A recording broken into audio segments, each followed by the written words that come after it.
Hi there folks, and welcome back to another episode of Easy Sports TV with Gav from Easy Sports and Forge Gym. Today I wanted to briefly discuss some of the questions I get asked almost daily about training, particularly about training for muscle growth or bodybuilding. There's a few things that just keep cropping up over and over again. They're obviously questions that people think are important or that people think have a definitive answer. That they think will help them with their gains. So we'll just rattle through a few of them today. Hopefully I can give you some answers that will help you out, and it won't get too complicated along the way. First one that people come up to me all the time in the shop, in the gym, they say, how many reps should I do to grow muscle? So, should I be doing 3 repetitions? Should I be doing 8 repetitions? Should I be doing 15 repetitions? Which is the best? The short answer to that is you want to be doing them all. Okay, what it boils down to is that it doesn't really matter a hoot how many repetitions there are in any one individual set. Okay, so it's not going to make any real difference whether we're doing sets of 3, sets of 8, sets of 15, whatever, if we're only looking at one individual set, right? But the reality of training to build muscle is that it takes weeks, months, years. Right? So over a long time period, you're going to find that 2 things will happen. As you increase the weight in the bar and you get stronger, your repetition ranges come down lower, you're lifting heavier and heavier weights. Eventually, you can't do a lot of volume. That's the total amount of sets multiplied by total amount of reps by the weight in the bar. Right? So if you're doing, a 3 repetition max, you're not going to get a lot of sets out of that. You're going to get 1. It's a maximum set. Okay? Equally, on the other hand, if you're using an incredibly lightweight, a weight you can use, for 30, 40 repetitions at a time, you get an extremely high volume of work done. You could do a huge amount of sets for a huge amount of repetitions, but the weight in the bar is going to be extremely light. So the stimulus for growth won't be particularly high there either. So what you end up with is a continuum whereby volume, the total amount of work done, and the weight on the bar are antagonistic. You can't do them both at the same time. They're against one another. Alright? So you got simple way of working around that is to make sure that at some points in your training, you're training with light loads, high repetitions, high training volume, and at some points in your training, you should be training with heavy weights, low repetitions, lower training volume.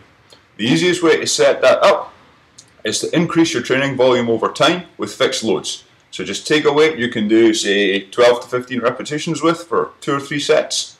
Stay with that weight for a couple of weeks and increase the number of sets you're doing, decrease the rest period, try and get to the point where you can do 5, 6, 7 sets with that weight for the same kind of repetition count. When you finish that, you start adding weight to the bar every single time you train. You put a couple of kilos, 5 kilos, 10 kilos. It will vary by exercise, but you start putting extra weight on the bar every time you train. And try and maintain the same number of sets. And what you'll find is that over the course of a few weeks, you'll go from doing 6, 7, 8 sets, whatever, with that weight. Then you won't be able to complete your repetition count anymore, so the reps will start coming down to 8, 12, down to 10, down to 8 over the weeks. The number of sets you do will come down from sort of 7 or 8, down to 6, down to 4, down to 2 or 3. And you'll find that after 8, maybe 10 weeks or so of slowly adding weight to that exercise and allowing the reps to come down, you'll be doing 2 or 3 sets of 3 to 5 repetitions, and it's really as heavy as it can be, at which point you've maxed out on load. You've minimized the volume. So what does it make sense to do now? Go back to the start again with very slightly heavier loads than you did in the first cycle, again doing 3 or 4 sets, 12 to 15 repetitions, and adding sets over time, building up the training volume, and so on and so on. That way, over time, your body's exposed to every variation of lightweight, high volume, moderate weight, moderate amounts of volume, right down to very, very heavy weights, very few sets, very intense workouts near your 1 rep maximum weights. That is the right number of reps to do. All different numbers of reps over a long period of time. Done that way, the stimulus for growth is constantly there, because in the early workouts, you're adding extra sets, you're adding extra volume to the workout. So every time that you train, you're doing more total repetitions, you're lifting more total weight when you add it all together in each workout each time. Your body will grow in response to that. Eventually, you can't add any more total volume because in essence, you're pooped Okay, you'll be in the gym for an hour and 15 minutes or so on big body parts, training with low rest periods, doing 40, 50 sets for a body part. It gets to the point where you can't increase volume anymore, it's just not practical. From then, you start adding weight, and you're just working down through all those different ranges of repetitions and sets until eventually you get to the point where you can't increase the load anymore, because if it was any heavier, you just wouldn't be able to lift it. Okay, so during those workouts, while the weight's increasing, that's a stimulus for growth. Every single time you train, your body's getting exposed to a heavier weight. So right away, it's going to grow. It's going to respond to that increase in load by growing. So that way, every single time you train, you're either increasing the total amount of work done, or you're increasing the weight in the bar. Over time, every workout's effective, every workout's a stimulus for growth, you're always getting somewhere.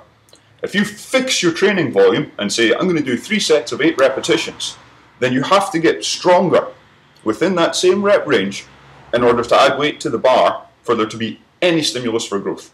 Right? Because if you do 3 by 8 with the same weight every time, forever, you won't grow. And that's exactly why you see people who come into the gym, training for bodybuilding, trying to get bigger and stronger.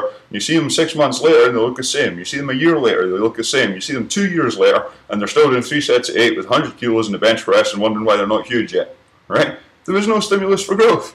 So you've got to either increase the amount of work done or increase the load every time you train.